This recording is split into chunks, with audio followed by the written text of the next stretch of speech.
Hello hi friends, मैं NMC RSR अपने channel में आप सभी को मोस्ट वेलकम करता हूं। आप सभी मस्त रहें, स्वस्थ रहें और जबरदस्त रहें, ये आप उम्मीद करता हूं, आशा करता हूं। तो वीडियो शुरू करने से पहले मैं आपको एक पीयूष गोयल जी का एक स्पीच आपको सुनाना चाहता हूं। पीयूष गोयल जी कौन है आप जानते हैं? पहले रेल मंत्री थे, अभी direct selling ministry of corporate affair, खाद्य एवं उपभोक्ता मंत्री हैं और डायरेक्ट सेलिंग नेटवर्क मार्केटिंग के भी मंत्री हैं। पहले इनका स्पीच सुनते हैं, फिर उस स्पीच पे हम लोग चर्चा करेंगे आगे। क्या कौन कौन सी कंपनी क्या है नहीं है, सब कुछ हम लोग चर्चा करेंगे। पहले ये स्पीच सुन लेते हैं।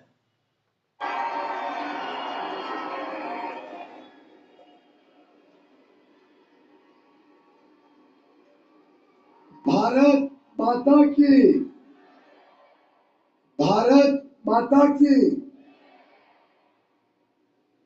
वंदे वंदे।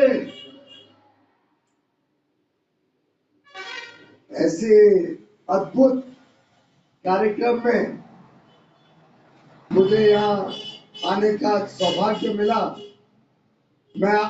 ये पीयूष गोयल जी खाद्य एवं उपभोक्ता मंत्री हैं, डायरेक्ट सेलिंग के मंत्री हैं, नेटवर्क मार्केटिंग के मंत्री हैं। ये दिल्ली में एक डायरेक्ट सेलिंग का ऑलरेडी सरकार के संरक्षण में एक बहुत बड़ा आयोजन किया गया था, जिसमें पीयूष गोयल जी अपना स्पीच दे रहे हैं और इनके स्पीच को हम लोग सुनते हैं। सबसे पहले कि थोड़ा सा आगे बढ़ा के यहाँ देखते हैं, चीट फंड से डायरेक्ट सेलिंग अलग हुई। Means direct selling business, network marketing business, बहुत सारे लोग फ्रॉड कंपनी में काम करते हैं। वो ये जानते भी नहीं है कौन कंपनी फ्रॉड है, कौन कंपनी सही है। फ्रॉड कंपनी में काम करते हैं और नेटवर्क मार्केटिंग को भी बदनाम करते हैं, खुद तो बदनाम होते ही हैं।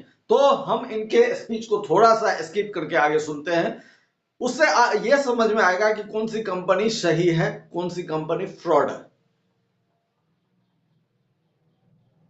देश में उसके साथ जो डायरेक्ट सेलिंग को जोड़ा जाता था,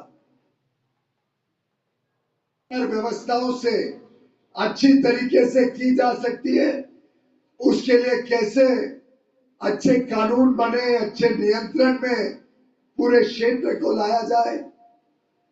चिट फंड जैसी जो बीमारियां थी देश में, उसके साथ जो डायरेक्ट सेलिंग को जोड़ा जाता था, उसको अलग करने का जो काम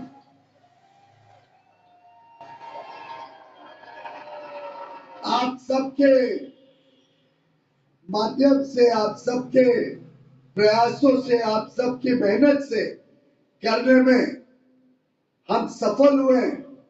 मैं समझ अभी पीयूष गोयल जी ने क्या बोला कि चीट फंड जैसी जो बीमारियां थी, जो डायरेक्ट सेलिंग से जोड़ा जाता था, जिसको मीन्स जो कंपनी फ्रॉड है, जो पैसे का लेन देन करती है, पैसे का ज्वाइनिंग कराती है, ज्वाइनिंग के बदले पैसे देती है, उसमें कोई प्रोडक्ट नहीं होता, उसे चीट फंड कंपनी बोला जाता है, उसे फ्रॉड कंपनी बोला जाता है। तो पीयूष गोयल जी का कहना है, पहले जो network marketing direct selling business को चीट फंड से जोड़ा जाता था, उसको इन्होंने अलग कर दिया, चीट फंड कानून ला दिया, जिस कानून के हिसाब से आप जान सकते हैं कि कौन सी कंपनी चीट फंड है, कौन सी कंपनी सही कंपनी है। आगे सुनते हैं।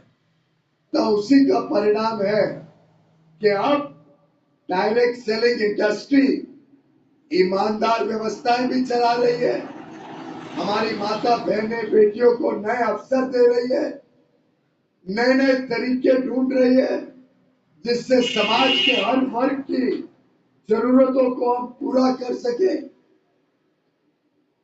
युवा युवतियों को प्रोत्साहित कर रही है कि वो भी नए नए आइडियाज लाकर देश में अच्छी गुणवत्ता वाला सामान कम कीमतों में सही दाम पर उपलब्ध कराने में मेहनत करें और लाखों हमारी बहनों को रोजगार और काम का साधन बने, आमदनी। अभी पीयूष गोयल जी ने क्या बोला? उत्तम गुणवत्ता वाला सामान। मीन्स इससे यह साबित होता है कि जिस कंपनी में सामान नहीं है, जिस कंपनी में प्रोडक्ट नहीं है, वो कंपनी आपको चिटफंड कंपनी होती है, वो कंपनी फ्रॉड कंपनी होती है। और जिस कंपनी में सामान है, आईएसओ सर्टिफाइड सामान है, वो कंपनी एक सही कंपनी है। इस चीज से आप जान सकते हैं कि कौन सी कंपनी में आपको काम करना चाहिए, कौन सी कंपनी में काम नहीं करना चाहिए। जिस कंपनी में प्रोडक्ट है, सामान है, वो सही कंपनी है, ISO सर्टिफाइड जिसमें सामान है वो एक सही कंपनी है, और जिस कंपनी में सामान है ही नहीं, प्रोडक्ट है ही नहीं, वो फ्रॉड कंपनी है, चीट फंड कंपनी है, और इससे आपको बचना चाहिए। भारत सरकार ने इसके लिए कानून ला दिया है, और जो जो ऐसे लोग जो चीट फंड कंपनी में काम करती है, चीट फंड कंपनी वाले को भी 6 साल का सजा है, और जो चीट फंड जैसी कंपनी में काम करती है पकड़े जाने पर उसे भी 6 साल की सजा है। अब यह समझ में आता है कि कौन सी कंपनी में काम करना चाहिए। पीयूष गोयल जो भारत सरकार के नेटवर्क मार्केटिंग के खाद्य एवं उपभोक्ता मंत्री हैं, उनका ये स्पीच है, किसी और का स्पीच नहीं है। तो आप ये बात समझ चुके हैं। कमेंट बॉक्स में जरूर बताएं आप किस कंपनी में काम कर रहे हैं, चिट फंड कंपनी समझ में आया या नहीं आया।